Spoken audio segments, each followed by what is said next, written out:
함께하는 시간이 되기를 간절히 원합니다. 오늘 이 시간에 우리를 부르신 분이 주님이신 줄로 믿사오니 우리에게 말씀도 해주시고 또 우리가 구할 때에 응답하여 주시옵소서. 예수님의 이름으로 기도하옵나이다. 아멘.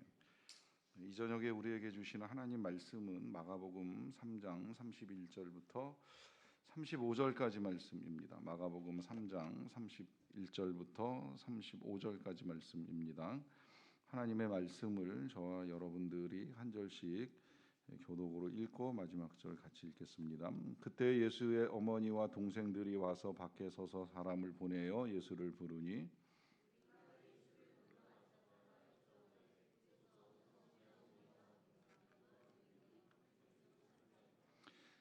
대답하시되 누가 내 어머니이며 동생들이냐 하시고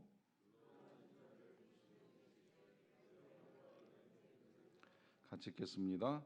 누구든지 하나님의 뜻대로 행하는 자가 내 형제요 자매요 어머니이니라. 아멘.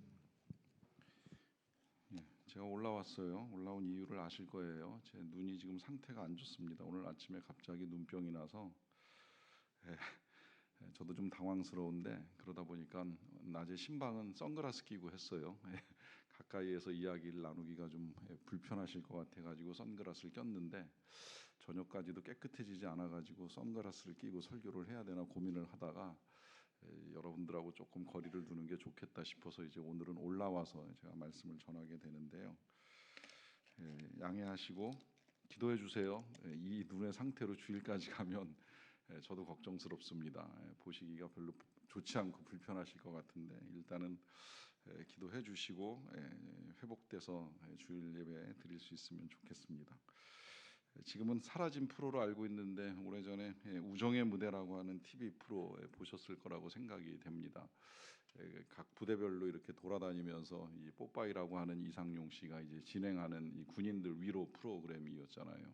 그 프로그램에 항상 일정하게 등장하는 장면이 하나 있지요. 이제 그 모여 있는 병사들 중에 딱 한 명의 어머니를 불러서 뒤에 숨겨놓고 목소리만 들려주고 이제 뒤에 있는 어머니가 자기 어머니라고 생각하는 사람은 이제 앞으로 나오라 그러면 매번 보면 한 20명 이상 꼭 이 군인들이 뛰어나왔던 것 같아요.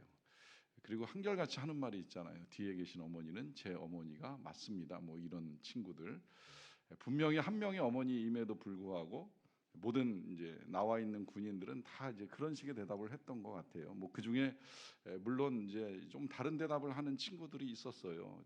뒤에 계신 어머니는 제 어머니가 아니지만 방송으로 보고 계신 어머니 저 여기서 군 생활 잘하고 있습니다. 뭐 이렇게 이제 대답하는 친구도 있었고 아니라면 꼭 그런 친구 한 명 있었던 걸로 저는 기억이 돼요. 세상 모든 어머니가 제 어머니입니다 이러면서 뒤에 계신 어머니도 내 어머니나 다름이 없다 이제 이러면서 인사드리려고 나왔다 하는 이제 그런 친구들도 있었던 것으로 여겨집니다. 그 나와 있는 친구들의 마음 물론 누군가 한 사람의 어머니이긴 하겠지만 그 나와 있는 군인들의 마음은 똑같을 것 같아요. 다 하나같이 어머니가 그리운 거죠. 어머니가 보고 싶은 거예요. 어머니를 만나고 싶고 그런데 만나기가 쉽지 않은 상황 속에 있다 보니까 뒤에 계신 분이라도 제 어머니였으면 좋겠다 하는 마음에 달려나와서 소리를 지르고 있는 거 아니겠는가 하는 생각을 하게 됩니다. 이 가족이라고 하는 것이 그렇습니다. 저도 뭐 개인적으로는 그냥 스스로도 군에 가서 철들은 사람 중에 하나라고 생각을 하는데요. 저도 그때까지 입대하기 전까지 가족을 떠나서 살아본 적이 없으니까 이제 군대 가서야 부모님 곁을 떠나보고 그러고 나니 아 진짜 부모님이 굉장히 귀하셨구나 이제 이런 생각도 하게 되고 그래서 이제 군대에서 조금씩 뭐 돈을 모아서 이제 부모님 생신되면 선물도 이렇게 해서 보내기도 하고 또 뭐 나가서 전해드리기도 하면서 이제 조금씩 부모님에 대한 생각이 좀 달라졌던 것 같아요. 그 전까지는 뭐 늘 받기만 하고 받은 것을 귀한 줄 모르고 이제 그렇게 살았던 거 아닌가 하는 생각을 하게 됩니다.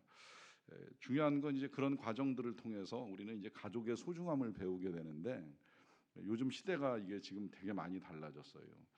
과거에는 정말 모여 살았잖아요. 뭐 보통 3대가 기본이었다고 생각이 되고 뭐 많으면 이제 4대까지 모여 살았는데 이게 어느 순간 핵가족이라는 표현이 나오면서 이제 딱 2대로 형성된 가족 중심 사회로 전환이 되었다가 뭐 오늘날 지금 우리 사회는 이제 1인 가족 시대가 되었다는 건 뭐 다 아실 거예요. 1,000만 명이 넘었다면서요. 혼자 사는 사람이 1,000만 명 가까이 됐나 1,000만 명이 넘었다고 이제 나왔는데 그만큼 혼자 사는 사람이 많아지고 있습니다. 또 TV에서도 뭐 나 혼자 산다라고 하면서 혼자 살아도 아무 문제 없는 것처럼 이제 이야기를 하고 보여주다 보니까 혼자 사는 것을 당연하게 여기는 시대가 되었습니다. 모르겠어요. 진짜 나 혼자 사는 것이 편하고 좋은 건지는 잘 모르겠지만 저와 한 가지 분명하게 말씀을 드릴 수 있는 것은 아무리 혼자 살아도 가족이 필요 없는 사람은 없다고 생각을 합니다. 이게 가족이 있어서 혼자 사는 사람하고 가족이 없는 상태에서 혼자 사는 사람은 엄청 차이가 큽니다. 제가 지금도 보는 신문에서 이제 디딤돌 운동이라고 해가지고 그야말로 이 어렸을 때 고아원에서 혼자 자란 청소년들이 19살이 되면 이제 독립을 해야 되는데 이 19살에 독립한 이 친구들이 앞에서 끌어줄 가족이 없어가지고 얼마나 고통스러워하는지 몰라요.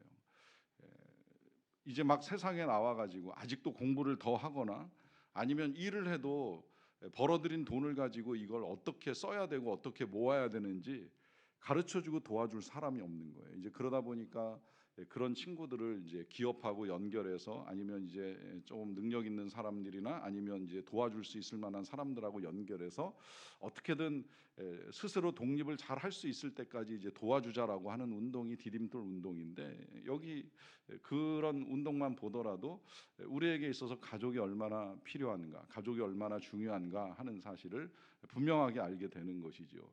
가족이 있는 상태에서 독립도 되는 것이고 가족이 있어야 이제 1인 가족도 살아갈 수 있는 것이지 아무도 없이 나 혼자 살아갈 수 있다, 가족은 필요 없다 이렇게 말하는 건 굉장히 오만한 생각입니다. 그 자체를 하나님이 보시기에 좋지 않게 여기셔서 여자를 만드시고 가족을 이루게 하시고 가족을 통해서 하나님의 은혜를 아주 다양하고 이제 풍성하게 경험할 수 있는 길을 열어 주신 것이지요. 그러하기 때문에 누구라도 다 가족이 필요한데 놀라운 건 이제 오늘 본문 속에 예수님께서는 이 모여 있는 사람들과 대화를 나누시는 중에 마치 가족이 필요 없는 것 같은 말씀을 하시는 상황을 이제 우리가 보게 되는데요. 그 상황이 벌어지게 된 것은 예수님을 찾아온 예수님의 가족들 때문입니다. 찾는 상황을 좀 볼까요? 31절인데요. 그때 예수의 어머니와 동생들이 와서 밖에 서서 사람을 보내어 예수를 부릅니다. 자, 이 그때는 이제 지금 예수님께서 누군가의 집, 아마 제가 베드로의 집이라고 소개를 해드렸는데 그 집에서 많은 사람들과 모여 앉아서 이야기를 하시거나 혹은 이제 논쟁을 하는 상황이라고 볼 수가 있겠는데요. 그때에 예수님께서 예수님의 어머니와 이제 동생들이 예수님을 만나러 온 거예요. 왜 찾으러 왔는지에 대해서는 이제 명확하게 밝혀져 있지는 않습니다. 그냥 쉽게 이해하면 이제 집안의 가장이나 다름이 없는 예수님이 어느 날 이제 집을 나간 다음에 잘 안 들어오잖아요. 지금 이 가버나움 고향까지 오셔도 집으로 오시는 것보다는 베드로의 집이나 이제 이런 데 주로 이렇게 다니시면서 기거하시다 보니까 그래서 예수님을 못 보는 시간이 좀 길어졌던 것 같아요. 그러다 보니 이제 이 동네 어디쯤 와 있다 이런 이제 소식을 듣고 아마 이 가족들이 예수님을 만나러 온 거 아닐까 이제 이렇게 생각이 드는데 조금 부정적으로 보면 이 예수님의 친족들이 했던 말 우리가 이제 몇 주 전에 봤잖아요. 예수님을 미쳤다고 말하는 친족들, 도대체 가족은 돌볼 생각을 안 하고 밖으로만 놔둔다. 지금 이 장남이 어머니도 모시고 동생들도 키워야 되는데 밖으로 나돌면서 도대체 뭐 하는지 모르겠다. 이제 이런 부정적인 시각을 가지고 보는 사람들이 있었기 때문에 그 예수님을 다시 이제 집안으로 불러들이고자 하는 의도가 있었는지는 모르겠는데 저는 어찌 되었건 좋은 의도를 가지고 마리아와 동생들이 찾아왔다고 이제 보는 쪽이고요. 그렇게 보는 이유는 지금 이 어머니나 혹은 동생들이 굉장히 이제 교양 있게 예수님을 만나기를 이제 요청을 하는 거예요. 안에 계시고 사람들이 많이 있는 상태에서 뭐 야 예수야 빨리 나와 소리를 지르는 것도 아니고 형 거기서 뭐해 이러면서 이렇게 싸우려고 하는 것도 아니고 일단 아마 문 밖에서 이렇게 상황을 살펴보면서 조심스럽게 이야기를 했겠지요. 우리가 예수님의 가족인데 볼 수 있으면 좋겠습니다 하는 말이 누군가에게는 이제 전해졌을 거라고 이제 생각이 드는 거예요. 이런 상황들에 있어서 이제 이 가족의 문제를 한 번 더 생각을 해봅니다. 자, 만약에 여러분들 같으면 이런 상황에서 지금 예수님 같은 상황까지는 아니라 할지라도 우리가 이렇게 교회에서 예배를 잘 드리고 있는데 가족이 찾아오는 거예요. 찾아오는데 뭐 교양 있게 찾아와 가지고 이렇게 와서 뭐 누굴 통해 가지고 이제 우리 뭐 누구 좀 불러주세요라고 말하는 가족들도 있을 수 있겠지만 뭐 가족 중에는 그야말로 이제 이렇게 예배 시간에 거침없이 들어와 가지고 이렇게 데리고 나가는 가족도 있을 것이라고 생각이 들어요. 뭐 실제로 아주 드물게 이제 우리 교회에도 예배를 드리다 보면 애들이 찾아 올라와 가지고 엄마 만났으면 좋겠다라고 하는 친구도 있고 하는 이제 여러 가지 상황들이 간혹 벌어질 때가 있는데 여러분 이 상황에서 어떻게 보면 이제 나의 상황을 난처하게 만드는 가족을 만날 수도 있어요. 아주 가끔은 정말 교회로 전화해서 목회자에게 자기 가족의 이 부정적인 면을 연락하고 말하는 가족도 있을 수 있고요. 아니라면 뭐 직접 찾아와서 이제 하소연을 하는 가족도 있습니다. 제가 실제로 경험한 사실들을 가지고 이야기하는 거. 아주 가끔은 전화해서 부인이 교회만 드나드는 거에 이제 너무 힘들어 가지고 전화 받은 저한테 한참 막 이제 욕을 하고 막 싫은 소리를 하면서 교회에서 제발 그러지 말라고 우리 부인 좀 돌려보내라고 하는데 실은 교회가 붙들고 있거나 제가 붙들고 있었던 것도 아닌데 왜 그러는지 이제 답답하지만 어쨌든 뭐 이제 죄송하다고 이야기를 하고 이제 돌려보내야 되는 이제 그런 상황도 벌어질 때가 있고요. 그리고 또 어떤 경우에는 이제 누구의 형제다라고 하는 이름을 밝히면서 그 사람이 그 교회 다니는데 뭐 똑바로 가르치세요 뭐 이제 이런 식으로 이제 이야기를 하는 가족을 만나는 경우도 있습니다. 자, 이런 경우의 가족, 만약에 이런 가족이라면 여러분들 가족이라고 생각을 할 수 있겠습니까? 없겠습니까? 교회로 연락을 취하는 사람도 물론이거니와 때로는 또 교회를 다닌다고 말하지만 전혀 교회를 다니는 것 같지 않은, 좀 더 구체적으로 표현하자면 예수님을 믿는 것 같지 아니한 태도를 보여주는 이런 사람들. 왜 가족이 그렇잖아요.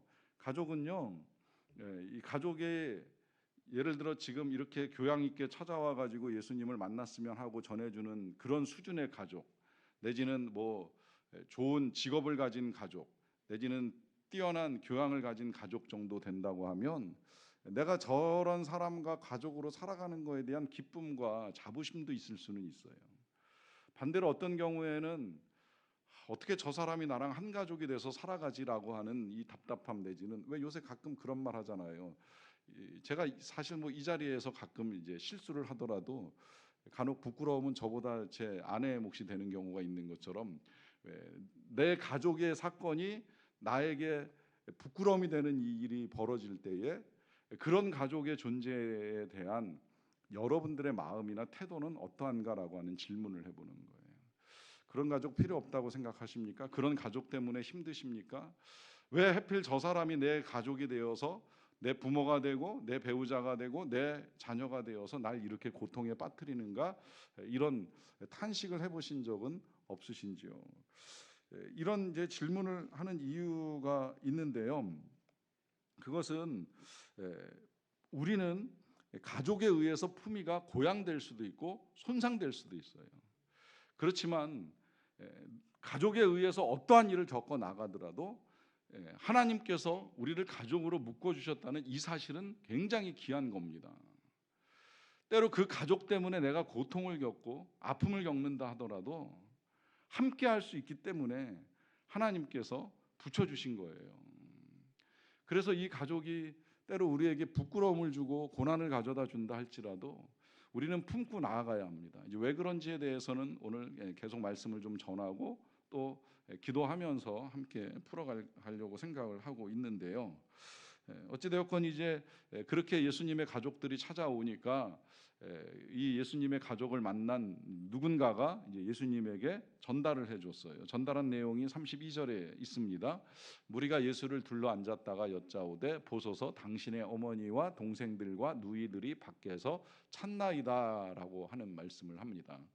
자, 무리들은 아마 예수님께서 이제 잘 못 들으신 줄로 알고 전달을 한 거죠. 당신의 어머니와 동생들, 누이들, 가족들이 지금 예수님을 찾으러 왔습니다라고 하는 이제 말씀을 드리는 거예요. 그러니까 여기까지는 사람들이 생각할 때에도 이제는 우리 예수님께서 가족들을 만나야 되는 상황이다. 지금 여러 사람들을 만나고 있고 많은 사람들을 만나고 있지만 그럼에도 불구하고 찾아온 가족을 만나셔야 되는 거 아니겠느냐, 이제 이런 생각이 있으니까 예수님 지금 여기 밖에서 가족들이 예수님을 기다리고 있습니다라고 하는 말을 하는 거 아니겠습니까?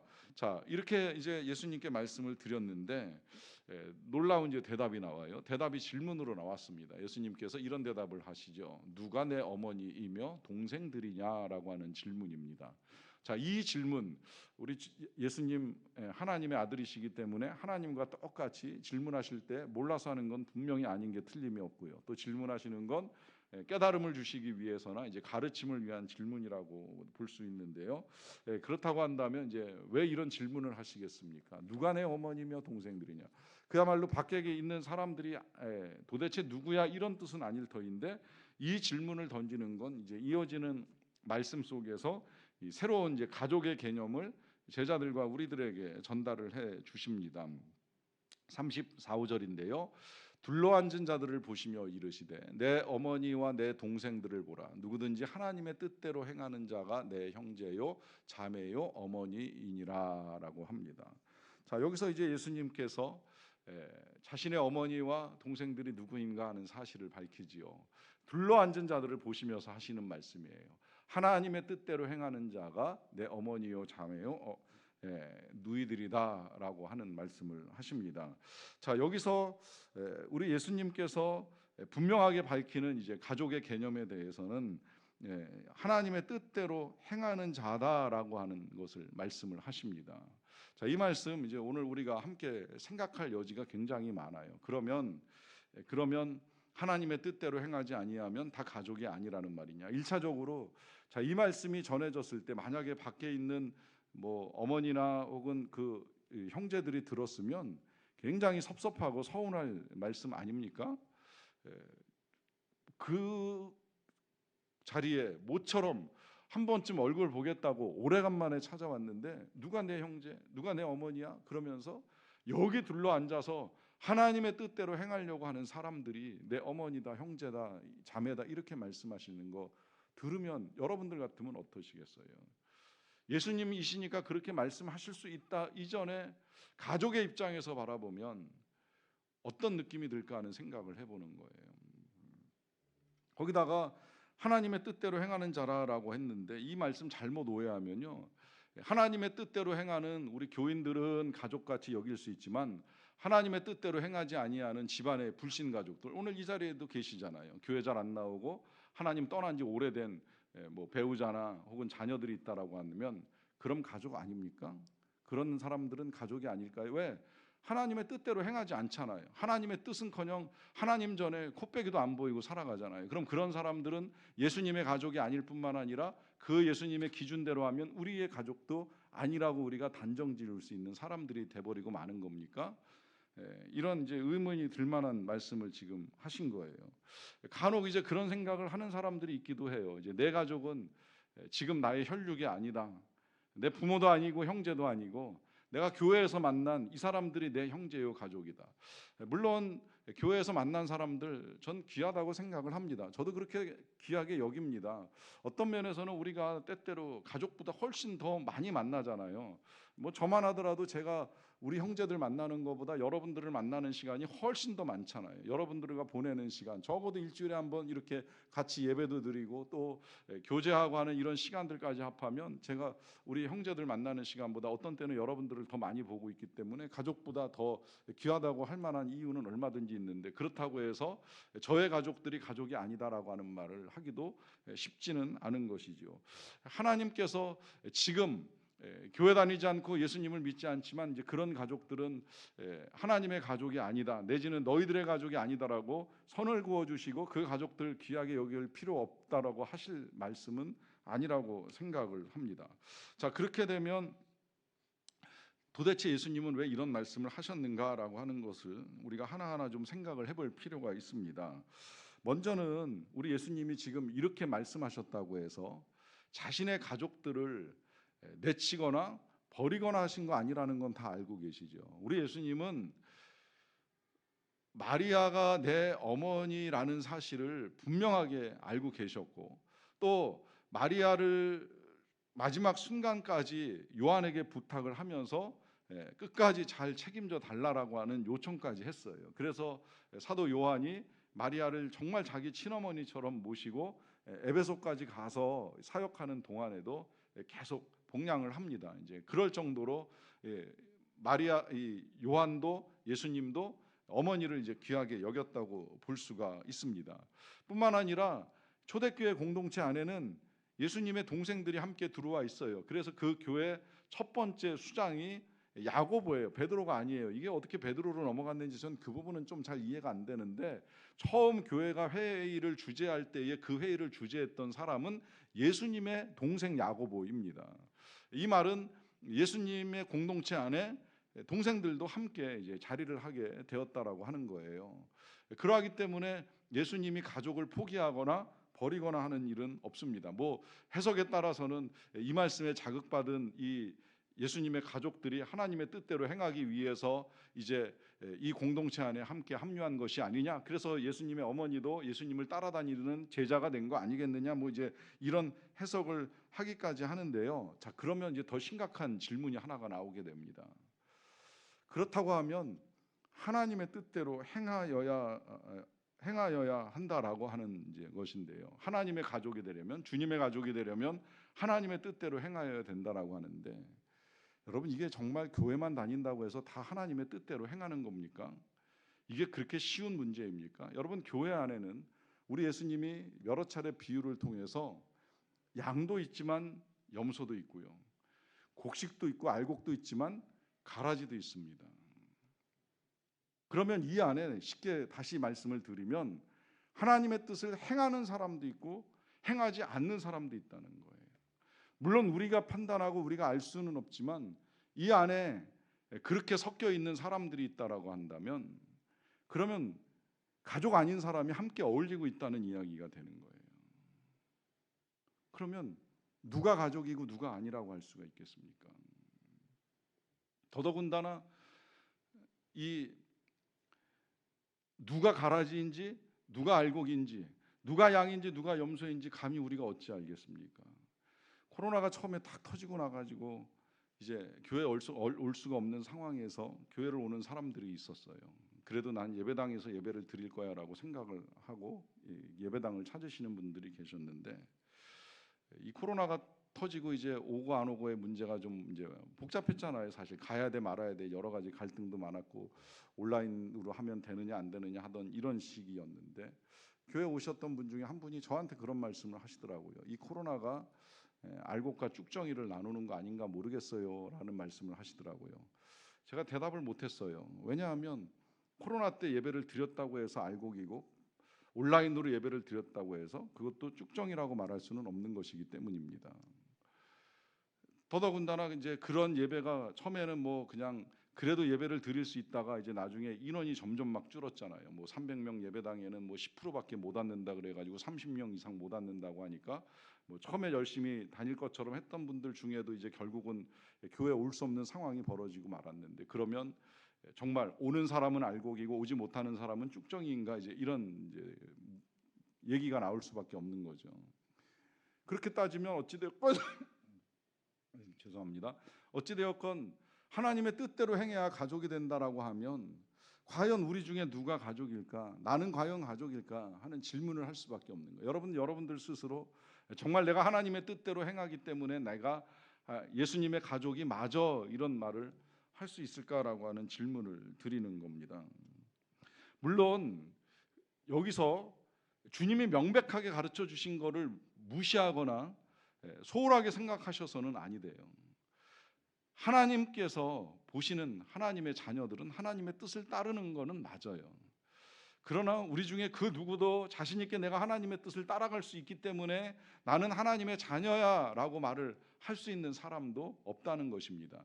내가 하나님의 뜻을 따라서 자녀가 되는 것이 절대 아닙니다. 우리가 하나님의 자녀가 되는 건 예수 그리스도의 십자가의 은혜로 이루어지는 것입니다.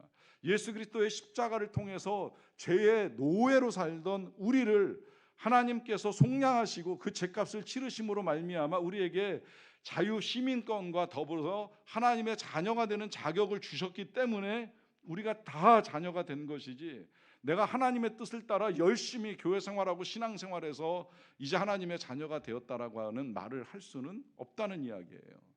그러하기 때문에 이 자녀됨의 자격이 나에 의해서 주어지는 것이 아니라 하나님의 은혜로 주어지는 것이고, 그 은혜를 우리가 믿음으로 받아들이면 실은 우리가 다 하나님의 자녀가 되는 거예요. 그러면서 여기서 우리가 이제 잊지 말아야 될 것이 있지요. 이 하나님의 자녀됨의 권세를 하나님이 우리에게 허락하신 은혜라는 거예요. 이게 참 놀랍지 않습니까? 예수님은 분명하게 선을 그셨어요. 누가 내 가족이라고? 하나님의 뜻대로 행해야 되는, 뜻대로 행해야 가족이야 라고 말씀하셨어요. 그럼에도 불구하고 예수님은 예수님의 보혈과 목숨으로 우리를 가족 삼아 주신 거예요. 이게 참 놀라운 거예요. 예수님은 너희의 의가 바리새인 같지 아니하면 결단코 천국에 들어가지 못하리라고 말씀하셨어요. 그런데 우리의 의가 바리새인보다 뭐가 난 것이 있겠습니까? 바리새인만큼 성경을 읽습니까? 바리새인만큼 성경을 외웁니까? 바리새인만큼 하나님의 말씀을 지키기 위해서 애를 씁니까? 우리는 부족해요. 그런데 그런 우리가 하나님의 자녀가 된 거예요. 그러니까 이게 참 놀라운 일인 거예요. 우리의 힘으로는 하나님의 자녀가 될, 하나님의 가족이 될 아무 근거가 없는 거예요. 그럼에도 불구하고 하나님이 먼저 우리에게 베풀어 주신 그 은혜와 사랑으로 우리를 자녀 삼아 주신 거예요. 그래서 우리가 가족이 된 거예요. 그래서 우리가 이 가족이라는 개념을 이제 정말 잘 생각을 해야 되는 것이, 여러분, 예수님이 오늘 이 가족 개념을 다시 정리를 해주면서 아주 정확하게 표현을 잘 해주세요.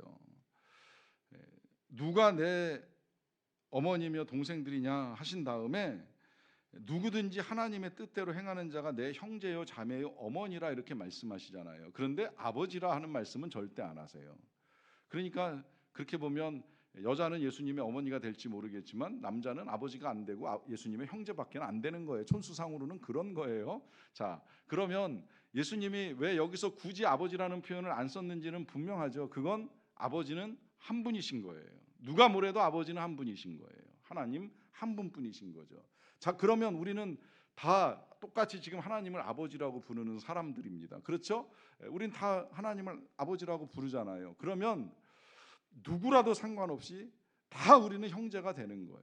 일단 하나님을 아버지로 부르고 아버지 하나님을 찾는 사람이라고 한다면 내가 좋든 싫든 다 형제가 되고 자매가 되는 거예요.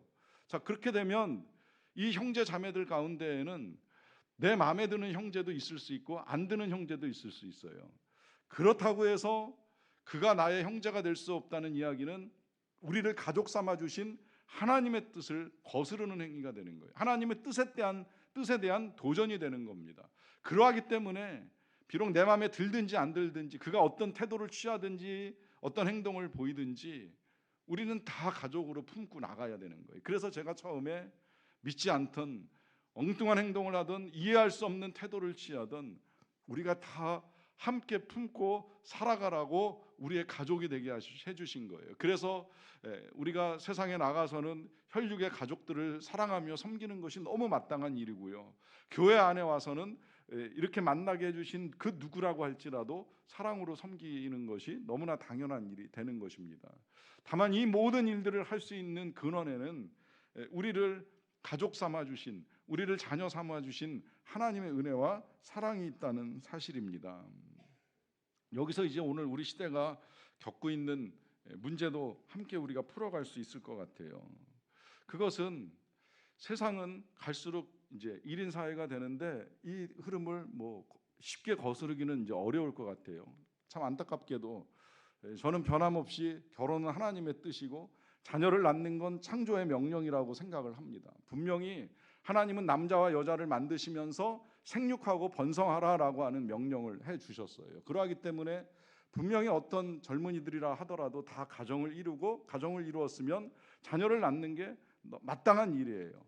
그럼에도 불구하고 이제 1인 사회로 가고 있는 이 시대의 흐름을 거스르기가 쉽지는 않지만, 그러다 보니까 사람들은 갈수록 이제 더 외로워지고 더 힘들어지는 거예요. 혼자 사는 자유로움을 누리기도 하겠지만 혼자 사는 거에 따르는 책임과 외로움과 고독함, 고통도 감수할 수밖에 없는 시대를 살아갑니다. 이런 시대 속에서 어떻게 보면 이제 우리가 이렇게 교회 공동체를 통해서 하나님의 가족으로 살아가는 건 더할 나위 없이 귀한 것이 되는 거예요. 저는 그런 의미에서 우리 교회가 이제 앞으로 그런 역할을 더 많이 감당을 해야 돼요. 혼자 사는 사람은 늘어날 수밖에 없는 이 시대 속에서 그야말로 이제 우리가 가족이 되어 주어야죠. 형제가 되어 주고 자매가 되어 주어야 됩니다. 전 그래서 이 깨어진 가정을 가진 상태에서 교회를 찾는 사람들한테 면담을 할 때마다 늘 부탁드리는 게 있어요. 누가 뭐라 그래도 꿋꿋하게 신앙생활 하세요. 계속 같이 신앙생활을 합시다. 힘들겠지만 모르겠어요. 저는 그래도 우리 교인들이 다 품어주고 받아준다고 하는 생각을 가지고 있어서 더 자신 있게도 그런 말을 하지만, 이제는 혼자 살아가는 사람, 외로운 사람 이상하게 볼 이유 하나도 없는 거예요.